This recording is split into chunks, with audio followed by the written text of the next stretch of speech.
नमस्कार दोस्तों, स्वागत है आप सभी का एक बार फिर से। जी हां, आपको बता दें कि लॉकडाउन से जुड़ी हुई कुछ बेहद और अहम खबरें निकल कर आ रही हैं। जानेंगे एक एक करके विस्तार से, लेकिन इससे पहले अगर आप भी चाहते हैं कि पूरी दुनिया में फैले महामारी और साथ ही साथ आपकी परेशानी भी जल्द से जल्द खत्म हो, तो इस वीडियो को अंत तक जरूर देखिएगा। और अगर आपने अभी तक इस चैनल को सब्सक्राइब नहीं किया है तो सब्सक्राइब जरूर कर लें और वीडियो को लाइक और शेयर भी जरूर कर दें।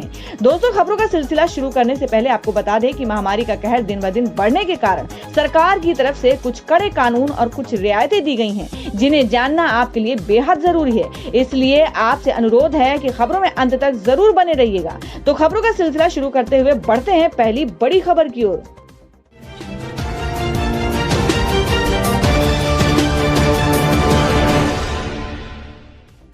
तो दोस्तों, पहली बड़ी खबर बता दें कि तेजस्वी ने नीतीश सरकार पर लगाया घोटाले का आरोप। कहा, मजदूर के नाम पर बिहार में अधिकारी कर रहे हैं फर्जीवाड़ा।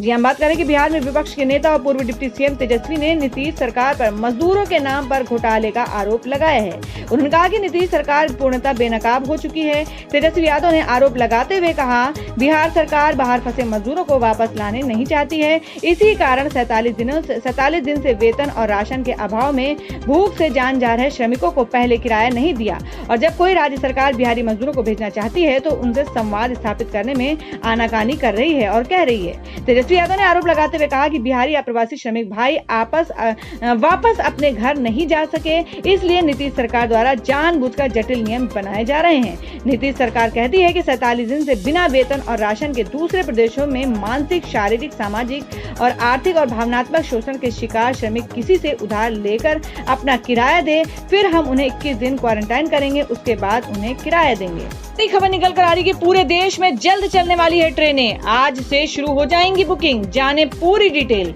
जी हम बात करें कि 25 मई से देशव्यापी लॉकडाउन के चलते थमे यात्री ट्रेनों के पहिए अब चलने को तैयार हैं। सरकार ने सीमित रूटों पर ट्रेन सेवाएं शुरू करने का फैसला किया है। मंगलवार को नई दिल्ली से राजधानी एक्सप्रेस के 15 रूट पर एसी स्पेशल ट्रेन चलाई जाएंगी और 500 किलोमीटर के दायरे वाले शहरों को जोड़ने वाली वंदे मातरम, तेजस शताब्दी और जन शताब्दी की शुरुआत अगले चरण में होगी। आपको बता दें कि मंगलवार से चलने वाली स्पेशल ट्रेनों के लिए सोमवार शाम 4 बजे से टिकट बुकिंग शुरू होगी और टिकट ऑनलाइन ही लेना होगा। रेलवे के मुताबिक 15 रूटों पर कुल 30 ट्रेनें चलाई जाएंगी, यानी कुल 15 जोड़ी ट्रेनों का संचालन होगा। और नई दिल्ली से छूटने के बाद ये ट्रेनें कुछ प्रमुख स्टेशनों पर ही रुकेंगी। रास्ते में खाने पीने का कोई सामान उपलब्ध नहीं कराया जाएगा।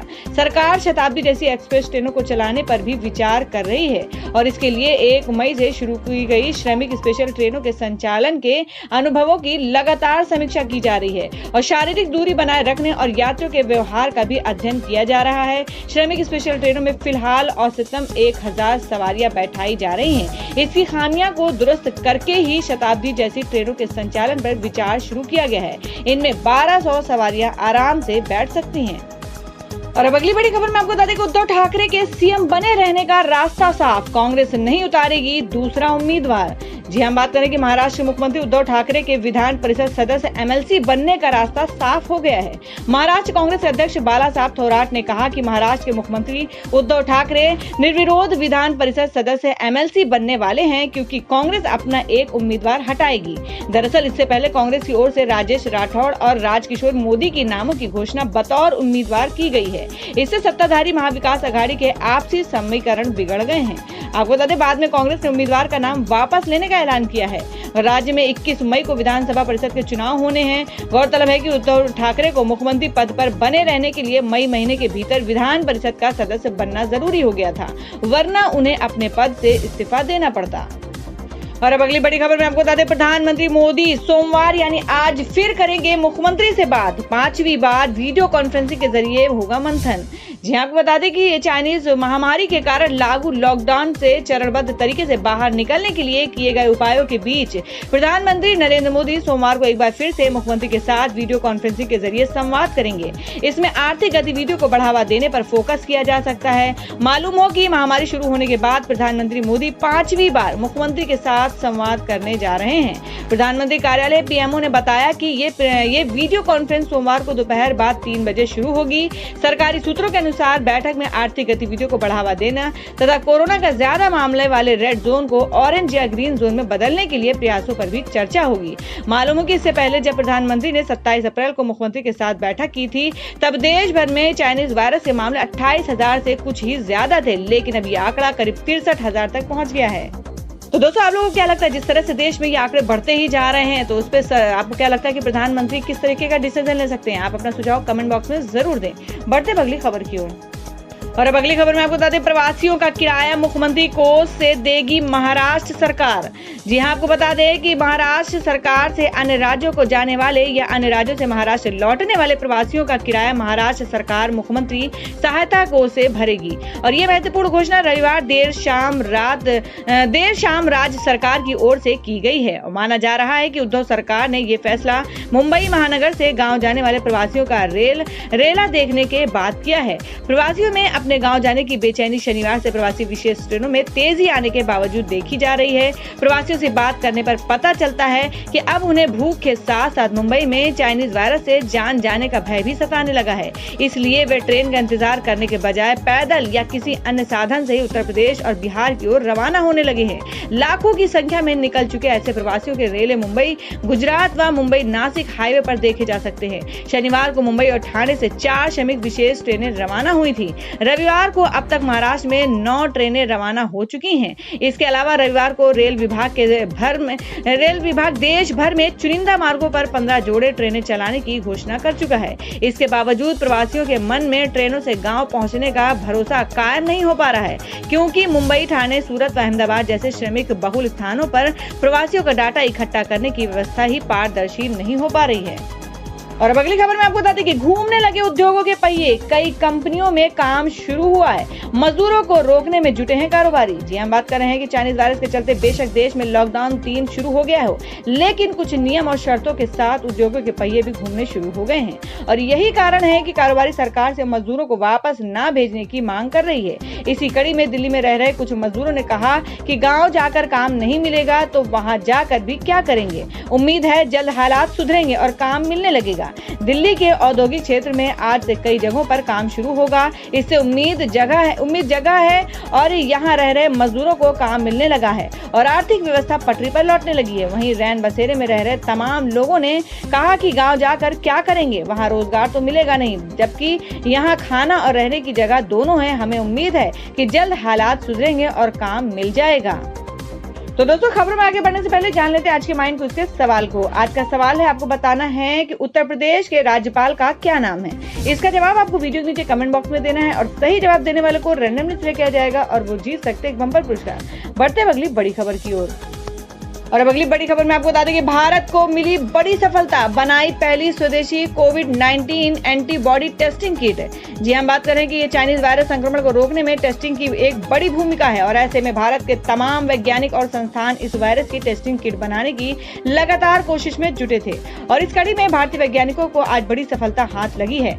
National institute of virology Pune ने सफलतापूर्वक देश की पहली टेस्टिंग किट को तैयार कर लिया है और इस बात की जानकारी केंद्रीय स्वास्थ्य मंत्री डॉक्टर हर्षवर्धन ने दी है। उन्होंने बताया कि कोविड-19 की एंटीबॉडी को टेस्ट करने में यह किट अहम भूमिका निभाएगी और इस किट के जरिए लोगों का बड़ी संख्या में टेस्ट किया जा सकता है।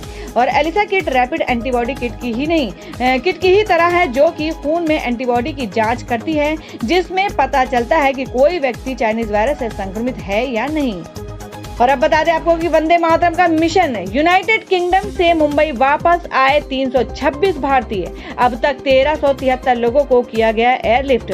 जी हम बात कर रहे हैं कि चाइनीज वायरस का कहर पूरी दुनिया में जारी है और चाइनीज वायरस से बचने के लिए सभी देशों ने अपनी सीमाएं सील कर दी हैं, जिस वजह से लाखों भारतीय दूसरे देशों में फंस गए हैं, जिन्हें निकालने के लिए भारत सरकार ने वंदे मातरम मिशन लॉन्च किया है। और इस मिशन के तहत 9 दिनों के अंदर 12 देशों में फंसे 14,000 भारतीयों को एयरलिफ्ट किया जाएगा। शनिवार को 326 भारतीय नागरिकों को यूनाइटेड किंगडम से वापस लाया गया है। भारतीय नौसेना के 3 जहाज भी इस ऑपरेशन में लगे हैं। वहीं विदेश मंत्रालय के मुताबिक 326 भारतीयों को लेकर एयर इंडिया के विशेष विमान ने शनिवार को मुंबई में लैंड किया और लैंड करने के बाद सभी के स्वास्थ्य की जांच की गई है। और अब बता दें कि चाइनीज वायरस का मरीज पाए जाने के बाद मुंबई स्थित टी सीरीज की बिल्डिंग सील। जी हां, आपको बता दें कि दुनिया के सबसे बड़े म्यूजिक लेबल में से एक और बॉलीवुड में बड़ी बड़ी फिल्मों के निर्माण से लेकर बड़े पैमाने पर सिंगल वीडियो बनाने वाली कंपनी टी सीरीज के मुंबई स्थित दफ्तर को महानगर पालिका बीएमसी ने सील कर दिया है। और शनिवार को टी सीरीज की इमारत में रहने वाले ग्राउंड स्टाफ में से एक शख्स को चाइनीज वायरस का पॉजिटिव निकला और उसके बाद टी सीरीज के अंधेरी स्थित इमारत को सील करके उन पर कार्रवाई बीएमसी की ओर से की गई है। और आपको बता दें, कुछ न्यूज एजेंसी की ओर से जब टी सीरीज से इस खबर की पुष्टि के लिए संपर्क किया तो कंपनी के प्रवक्ता ने इस खबर को सही ठहराया। प्रवक्ता ने कहा कि लॉकडाउन के चलते इस इमारत में ना तो किसी तरह का कोई काम हो रहा था और ना ही कोई कर्मचारी वहां किसी काम के लिए जा रहा था, मगर उसी इमारत में कंपनी के सुरक्षा कर्मियों और अन्य ग्राउंड स्टाफ के रहने की व्यवस्था है। तो दोस्तों, खबर में आगे बढ़ने से पहले एक बार फिर से आपको याद दिला दें कि अगर आपने अभी तक हमारी वीडियो को लाइक नहीं किया तो जल्दी से वीडियो को लाइक कर दें, क्योंकि आपका एक लाइक हमारे लिए बहुत ही ज्यादा महत्वपूर्ण होता है। और अगर आप हमारे चैनल पर नए हैं तो चैनल को जरूर सब्सक्राइब कर लें और बेल के बटन को भी जरूर हिट कर दें। बढ़ते अगली बड़ी खबर की ओर। और अब अगली खबर में बता दें कि रेल मंत्री पीयूष गोयल ने कहा, सभी राज्य ट्रेनें चलाने की इजाजत दें, हम रोज 300 श्रमिक एक्सप्रेस चलाने में हैं सक्षम।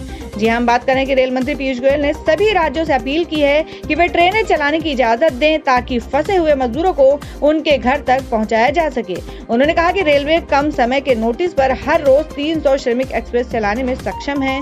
गृह मंत्री अमित शाह द्वारा पश्चिम बंगाल की मुख्यमंत्री ममता बनर्जी को इस तरह की रेलगाड़ियां चलाने की अनुमति देने के लिए पत्र लिखने के बाद रेल मंत्री ने यह अपील की है। पीयूष गोयल ने रविवार को ट्वीट किया कि माननीय प्रधानमंत्री मोदी जी के निर्देशों के मुताबिक रेलवे बेहद कम समय के नोटिस पर प्रतिदिन 300 श्रमिक विशेष रेलगाड़ियां चलाने के लिए बीते 6 दिनों से तैयार है। उन्होंने कहा, मैं सभी राज्यों से अपील करता हूं कि अपने फंसे श्रमिकों को निकालने और वापस लाने की अनुमति दे ताकि अगले 3-4 दिनों में हम उन सभी को वापस घर पहुंचा सके।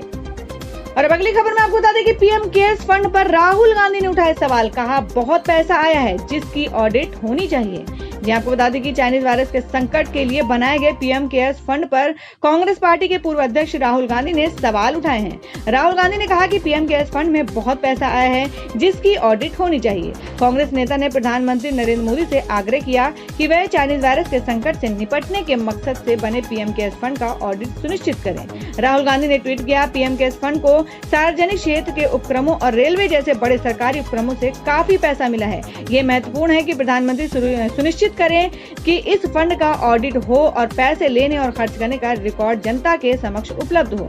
कांग्रेस नेता ने शुक्रवार को वीडियो लिंक के माध्यम से संवाददाताओं से बातचीत के दौरान भी कहा था कि पीएम केयर्स फंड का ऑडिट होना चाहिए।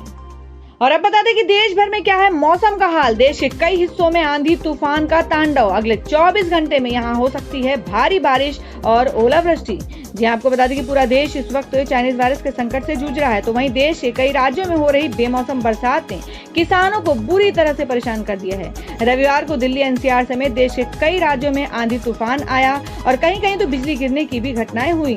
तो वहीं स्काईमेट वेदर के मुताबिक अगले 24 घंटे के दौरान देश के कई हिस्सों में आंधी तूफान आने की आशंका है। वेबसाइट के मुताबिक केरल और दक्षिणी आंतरिक कर्नाटक में हल्की से मध्यम बारिश के साथ 1-2 स्थानों पर भारी वर्षा के आसार हैं। स्काईमेट ने कहा कि असम, मेघालय, अरुणाचल प्रदेश, नागालैंड, जम्मू कश्मीर, लद्दाख, हिमाचल प्रदेश, उत्तराखंड, गिलगित बल्टिस्तान, मुजफ्फराबाद, पंजाब, हरियाणा, उत्तरी राजस्थान, दिल्ली, पश्चिम उत्तर प्रदेश, मध्य के कुछ हिस्सों में विदर्भ में धूल भरी आंधी और गरज के साथ हल्की बारिश संभव है। तो दोस्तों, ये थी अब तक की सभी बड़ी खबरों की अपडेट से टुडे ब्रेकिंग न्यूज और लेटेस्ट खबरों को देखने के लिए हमारे चैनल ऑसम ज्ञान हिंदी न्यूज चैनल से जुड़े रहिए और हमारे वीडियो को लाइक शेयर जरूर कर दें अपने दोस्तों और रिलेटिव्स के साथ। तो दोस्तों, फिर मिलेंगे काम की खबरों और सरकारी योजनाओं की एक और नई वीडियो के साथ। तब तक के लिए धन्यवाद दोस्तों।